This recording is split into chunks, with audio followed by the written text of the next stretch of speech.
Então, a professora Fátima Silva é doutorada em Linguística, professora associada da Faculdade de Letras da Universidade do Porto e investigadora do Centro de Linguística da mesma universidade. As suas áreas de investigação são a linguística de texto, a semântica lexical, a aplicação da linguística ao ensino e aprendizagem do português como língua não materna e a formação de professores de português como língua não materna. Atualmente é diretora do mestrado em Linguística, leciona no mestrado de Português Língua Segunda, Língua Estrangeira, coordena os cursos de Português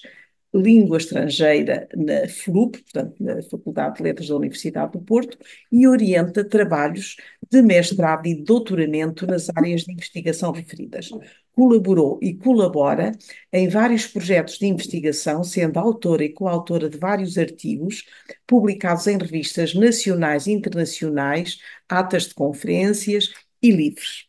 Então, havia muito mais haveria a dizer da professora Fátima Silva, da professora Vanessa Meireles e depois a colega que se vai, que virá a seguir da professora Ana Brás, mas são pequenas apresentações só para situar para quem não conhece as nossas colegas ou conhece menos. Portanto, o título da intervenção da professora Fátima Silva, Géneros textuais e ensino do português língua estrangeira em diálogo. Então vamos lá ao nosso diálogo. Faz favor, Fátima. Eu acho que. Ok. Então, muito obrigada, professora Maria Helena, pela apresentação. Muito bom dia a todos. Eu gostava de agradecer, antes de começar esta breve reflexão, o convite para estar nestas jornadas, para partilhar o trabalho que tenho feito. E também para aprender com as apresentações e o trabalho que as outras colegas estão a partilhar hoje. Este tema, géneros textuais, ensino do português, língua estrangeira em diálogo, tem sido um tema sobre o qual tenho refletido, não só pela minha formação enquanto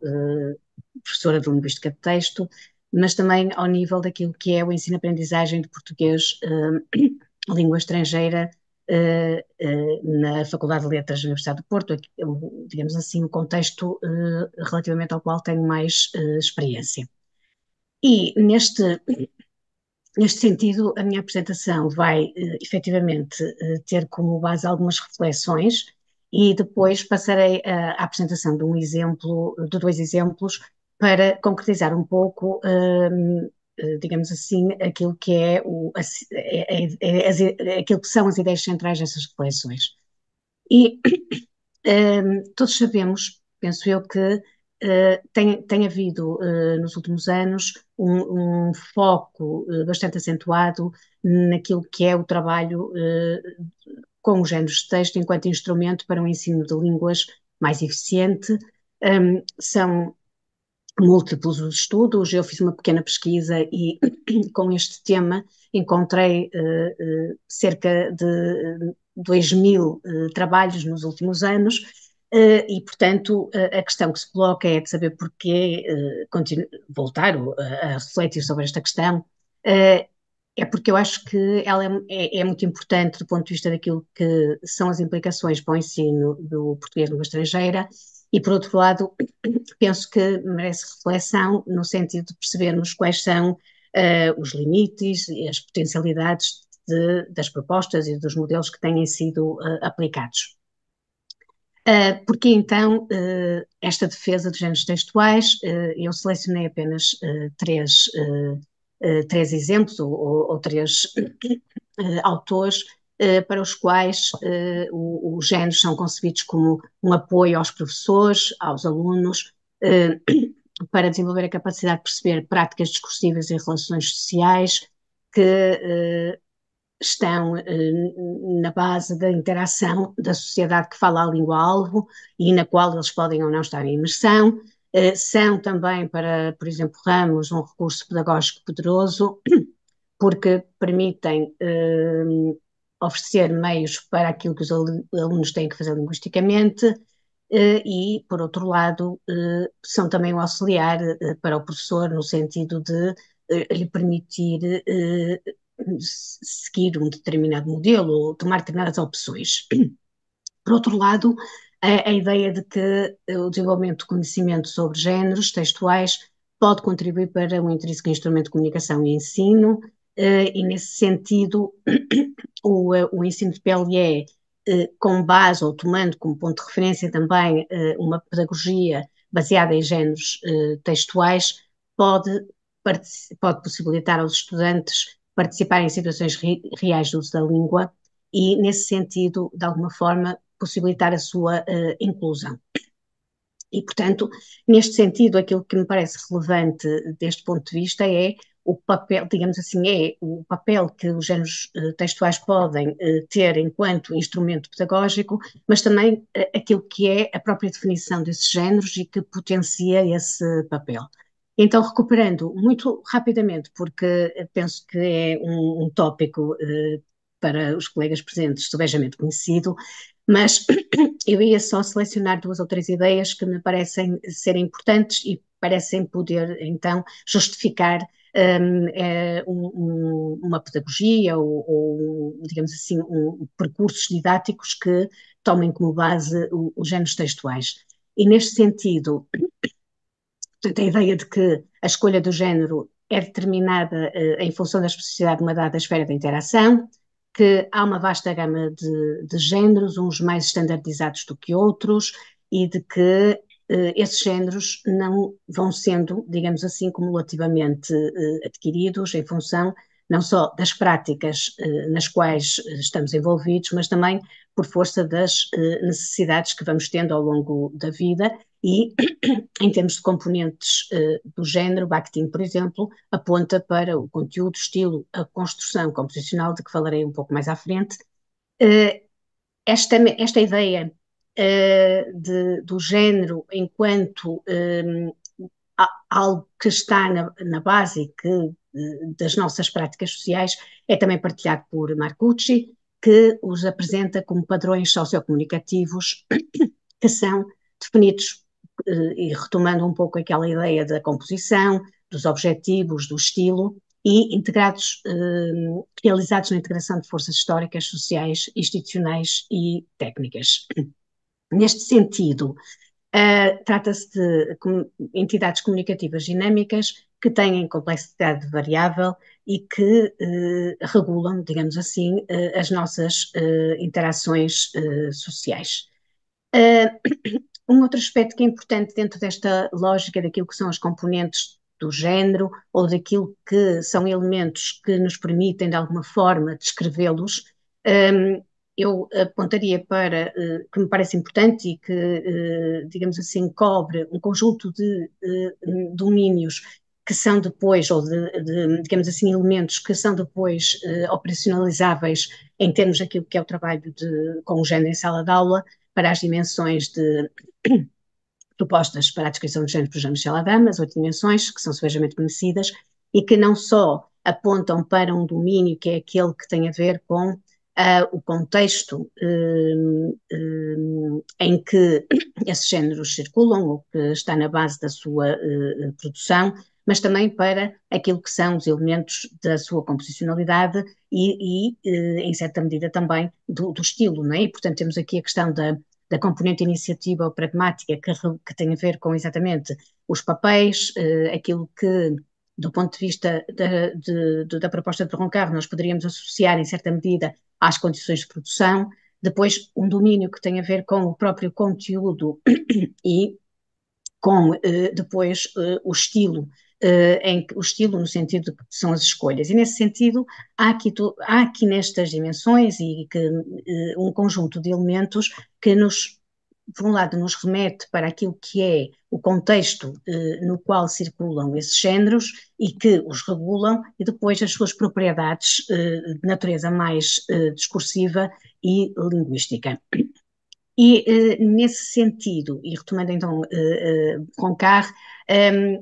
nós vamos assumir também neste contexto que os géneros podem ser instrumentos mediadores da atividade dos seres humanos no mundo e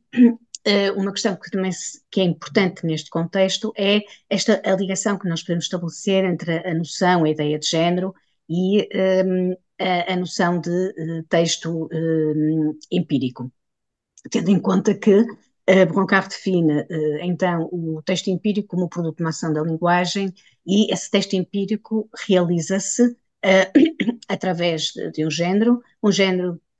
do qual depende e que, na linha de Bakhtin, vai considerar que é, por um lado, uma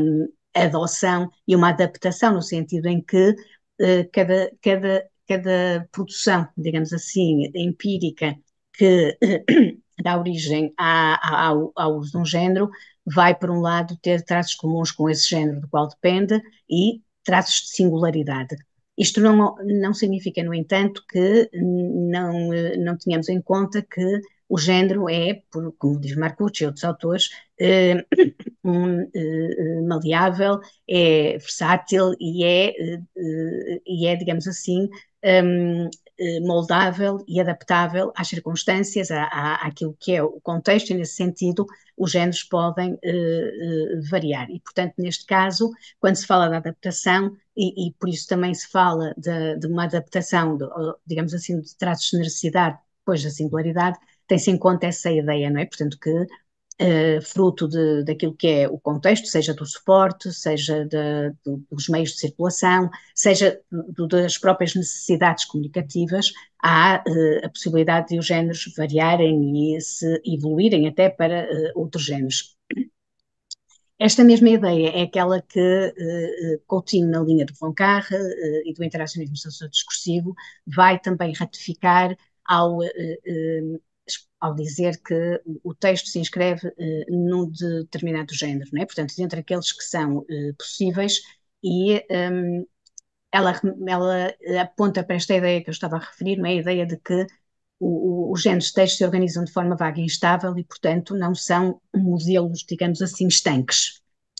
Estas duas noções, do meu ponto de vista, portanto, por um lado, a concepção de género, mas também a concepção de texto, neste caso, e a concepção de texto como um evento comunicativo que se produz dentro de um género, são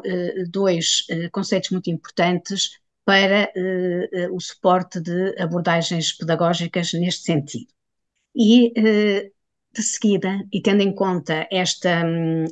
vertente, e portanto esta inscrição, digamos assim, do género como sendo um conceito operatório no desenvolvimento de diferentes abordagens pedagógicas, eu vou passar rapidamente à apresentação ou a mencionar algumas dessas abordagens em que o género toma um papel de destaque. E, portanto, neste contexto, e falando muito rapidamente destas abordagens, neste caso, o do modelo de ensino-aprendizagem proposto inicialmente por Rotary Stangley, e que, na verdade, não se circunscrevia necessariamente a esta ideia mais restrita de ensino da pedagogia do género, tal como estou a propô-la hoje, contém parâmetros ou contém etapas ou fases que me parecem importantes quando nós pensamos no tratamento do género, num tratamento sistemático, num tratamento orientado para a ação dentro de um contexto, por exemplo, de sala de aula. E neste sentido, propõem, portanto, primeiro estabelecer o contexto, esta ideia do que é este género, como é que ele circula e, portanto, um pouco fazer o ponto da situação relativamente àquilo que é o género, qual é a experiência de um estudante, ou quais são as experiências do estudante com esse género. No caso do português língua estrangeira, ou no caso de uma língua estrangeira, não podemos esquecermos que, tipicamente, o acesso, não é, aos géneros não significa necessariamente o acesso a um modelo completamente novo, no sentido em que, provavelmente, os géneros são transversais, não é? E, portanto, são utilizados, o estudante já conhece na sua língua e no seu contexto muitos dos géneros com os quais se vai confrontar na aula de português de língua estrangeira, e depois, portanto, a desconstrução que tem a ver com a análise, não é? Portanto, uma análise que é semântica, que é discursiva, que é linguística, que é composicional e que nos permite, de alguma forma, trabalhar a materialidade linguística do género. Vamos imaginar, por exemplo, eu vou dar o exemplo de um e-mail, ou pode ser de qualquer outro, pode ser uma carta de reclamação, pode ser uma recensão crítica, portanto, seja o que for que chame um poema, e portanto a ideia de que nós podemos trabalhar os géneros partindo dessa contextualização para uma análise que depois pode dar origem a uma primeira fase de construção, de uma tentativa de produção do género, na língua áudio, evidentemente, e seguida, mais orientada, uma construção colaborativa que pode ser feita com o professor, mais orientada, depois uma construção mais individual que possa ter feedback e revisão. Esta ideia de sistematicidade da abordagem dos géneros textuais também está, de alguma forma, presente no subejamente conhecido modelo, não é? Portanto, que propôs por Dawson, Ferraz e Shanley, da sequência didática, na qual, né, se pressupõe que os géneros são práticas sociais e que o género é em simultâneo também um instrumento para a aprendizagem que de alguma forma vai permitir, digamos assim, estabelecer ou produzir uma transposição ou, digamos, a proposta de um modelo didático de transposição dos géneros em contexto de sala de aula, tendo em conta a promoção de capacidades como a ação, não é? Portanto, mais uma vez temos aqui a ideia de a mobilização daquilo que é o conhecimento do contexto de produção de um determinado género, a mobilização de modelos discursivos e depois também de elementos de natureza linguística ou discursiva. E de uma forma adaptada ou ligeiramente diferente, e que inicialmente foi proposta para o português língua materna, assim como a da Dulce, há também uma outra, digamos assim, um outro modelo que é muito próximo e que é proposto pelo grupo Protextos, e que se fala de sequência de ensino e que, como nós vemos, parte também, não é? No fundo, daquilo que é o género, o conhecimento da sua contextualização, dos participantes, para um trabalho sistemático que tem a ver com a análise do género até à sua produção, né? Portanto, várias fases. Num modo diferente, e fundamentado, digamos assim, naquilo que é a proposta de Poincaré e naquilo que é o modelo do interacionismo sociodiscursivo. Por exemplo, Mariana Pinto propõe, de uma forma bastante mais situada ao nível daquilo que é a análise do género em si, independentemente neste contexto de pressupor depois uma atividade sistemática que leva à sua produção ou não, mas um modelo ou a consideração de alguns elementos que me parecem importantes quando nós pensamos no trabalho com géneros textuais em sala de aula, não é? E que tem a ver, como eu estava a dizer, portanto, aquilo que leva à seleção do género, o contexto social, o contexto físico, os objetivos, o conteúdo, o suporte, e nós sabemos que o suporte, enquanto o locus onde o género é veiculado, é muito importante, assim como o domínio discursivo em que circula, e depois aquilo que tem a ver propriamente com o que nós poderíamos designar já o texto, a sua materialidade e a sua construção e aquilo que são as escolhas discursivas, linguísticas que de alguma forma vão materializar. Portanto, neste conjunto de propostas que são muito próximas, nós temos no fundo a ideia de que para o trabalho com género em sala de aula vamos ter basicamente, não é? Portanto, dois níveis que são muito importantes, que é o facto de o género estar circular em contexto, cumprir determinadas funções comunicativas e depois ser também objeto, ser um objeto ou ser formatado sob a forma de um texto que pode ser analisado, que deve ser analisado. Muito rapidamente, a presença dos géneros textuais de uma forma menos nítida no quadro europeu comum de referência e depois mais no Companion, no Quarep e também no referencial Camões, aponta para, no fundo, embora de uma forma mais precisa, por exemplo, no referencial Camões nós temos uma lista, é dada uma lista de géneros em diferentes domínios, mas há esta ideia de que portanto, a produção, a interação, o funcionamento, a capacidade de atuar em termos de atividade de linguagem, é muitas vezes, portanto, feita através dos géneros. São dadas indicações sobre géneros que podem ser desenvolvidos dentro deste quadro para o desenvolvimento também de competências de uma forma integrada, da compreensão e da produção escrita e oral. E o referencial, como disse, faz já um inventário de géneros. Dito isto, aquilo que tipicamente, a partir destas propostas, é apresentado como sendo vantajoso, e eu vou só sintetizar, tem muito claramente a ideia de uma aprendizagem contextualizada que tem em conta o desenvolvimento de competências práticas, que permite uma promoção da aprendizagem colaborativa, que tem potencial de relevância cultural, no sentido em que, por exemplo, os exemplares do género, sendo autênticos, podem veicular a cultura e podem também, são foco de uma aprendizagem contextualizada. Apesar disso, eu penso que é importante, neste contexto, termos também em consideração que este trabalho com os géneros também apresenta desafios, não é? E eu vou só, só apontar para aqueles que me parecem mais relevantes para um professor de PLE. Por um lado, a falta de contextos autênticos, e nós sabemos que isto pode ser um problema, sobretudo em contextos não imersão, embora hoje seja mais fácil suprir essa necessidade, ou então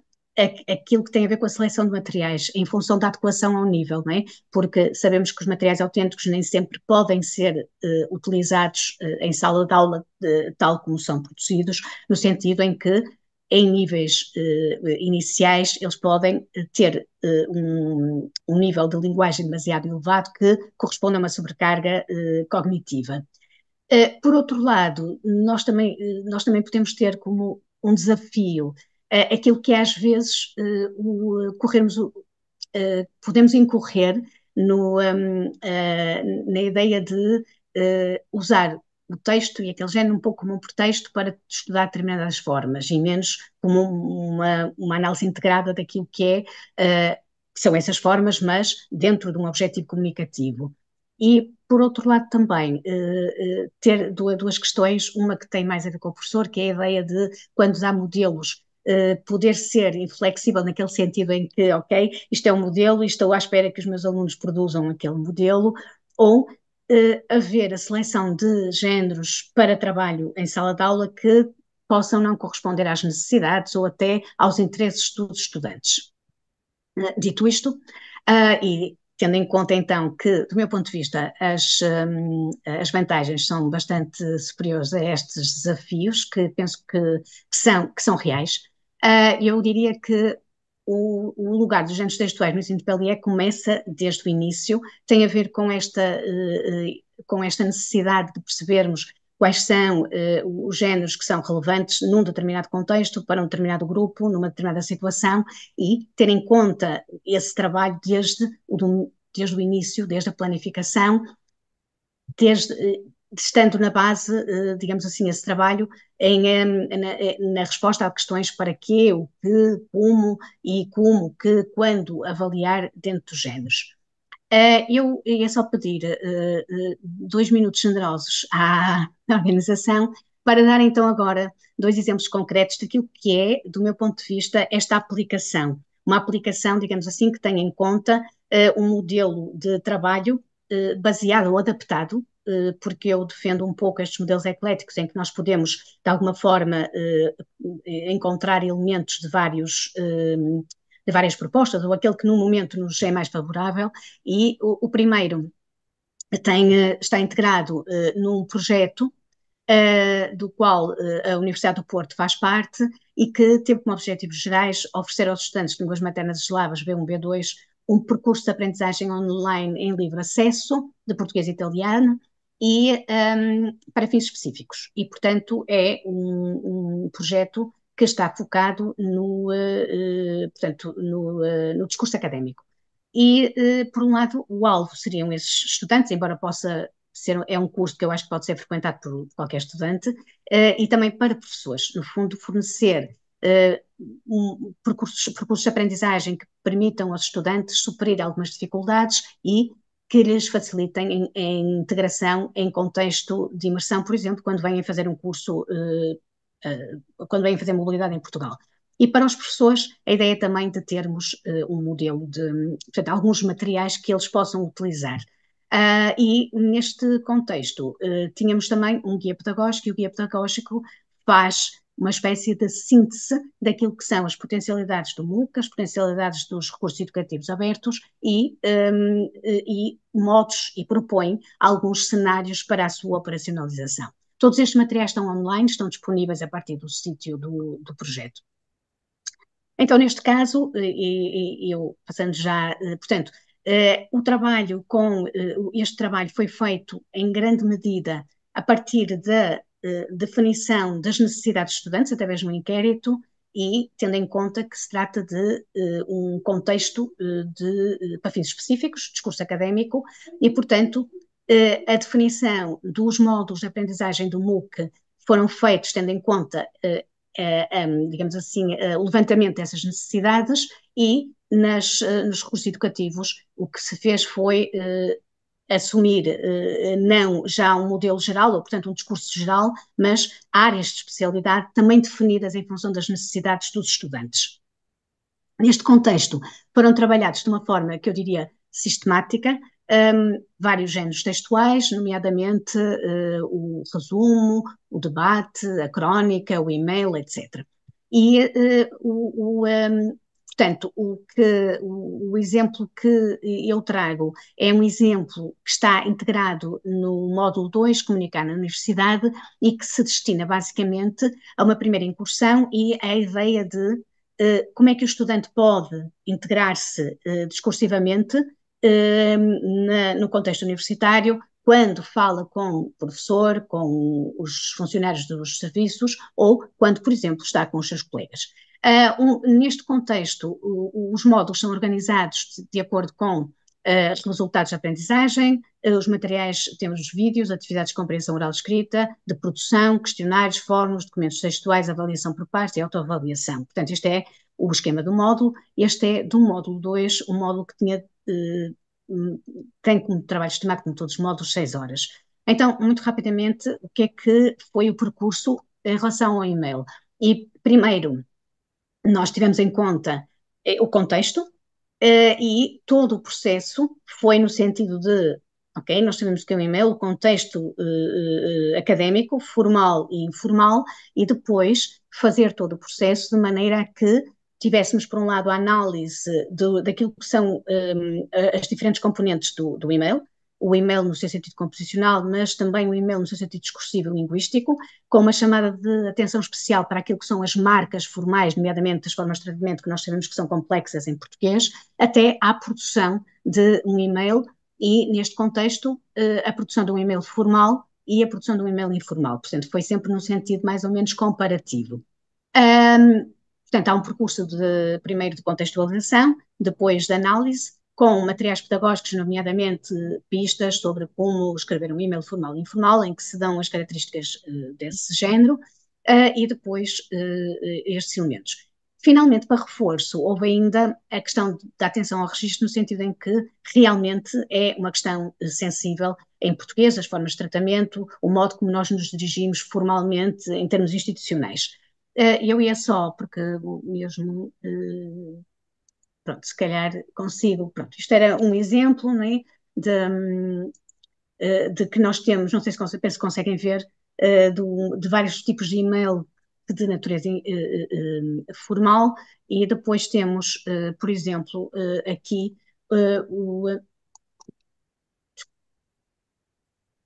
em que a sugestão no fórum, a redação de um e-mail que depois é suscetível de uma autoavaliação por parte dos estudantes, no sentido de eles próprios validarem o grau de consecução relativamente àquilo que era o género esperado.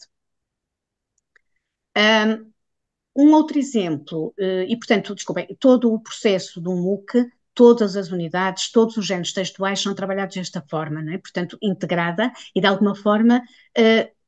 com um modelo que recupera aquela ideia das condições de produção e depois do trabalho do próprio texto e daquilo que é a sua integração para cumprir um objetivo muito claro. Um outro exemplo que de uma natureza completamente diferente, e eu queria só apontar para este exemplo no sentido de mostrar que eu acredito nos géneros, na análise de géneros textuais daquela forma sistemática. Penso que podemos analisar o género textual dentro de um quadro diferente, e neste caso do poema, por exemplo, em relação com aquilo que é a receita culinária, e o que eu iria dizer é que neste contexto a ideia é o que é o poema, a sua contextualização e depois percebermos como é que ele é construído. E, nesse sentido, permitir, através de uma análise que neste caso, não vamos ter tempo de ler, infelizmente, é muito lexical e é muito na interface entre aquilo que é a receita e aquilo que é o poema, e, portanto, de alguma forma, aquilo que é do cotidiano trazido para a poesia, como é hábito da Ana Luísa Amaral, e que nos permite levar os estudantes, em termos dos poemas na aula, trabalhar um material autêntico, uma mostra de língua que pode promover o acesso a usos menos frequentes do léxico, explorar valores literais e não literais, e nesse sentido constituir-se de per si também um exemplar que, não sendo necessariamente conducente à produção, eu tenho, a não ser em determinados contextos, portanto, em princípio, não será tão fácil produzir um poema como um e-mail, e, portanto, pode não ser necessariamente esse o objetivo, mas sim um objetivo de fruição. E, portanto, isto era a receita que eu não vou mostrar, só para terminar, gostaria então de reiterar a minha convicção de que o diálogo entre géneros textuais e o ensino de PLE é muito profícuo, não é isento de desafios, e para abordar esses desafios penso que temos que ter flexibilidade nas práticas, adaptação às necessidades dos alunos e uma abordagem equilibrada que integre modelos sistemáticos, numerosos, com outro tipo de abordagens dos géneros textuais. E aqui as referências. Muito obrigada e peço desculpa por ter ultrapassado o tempo.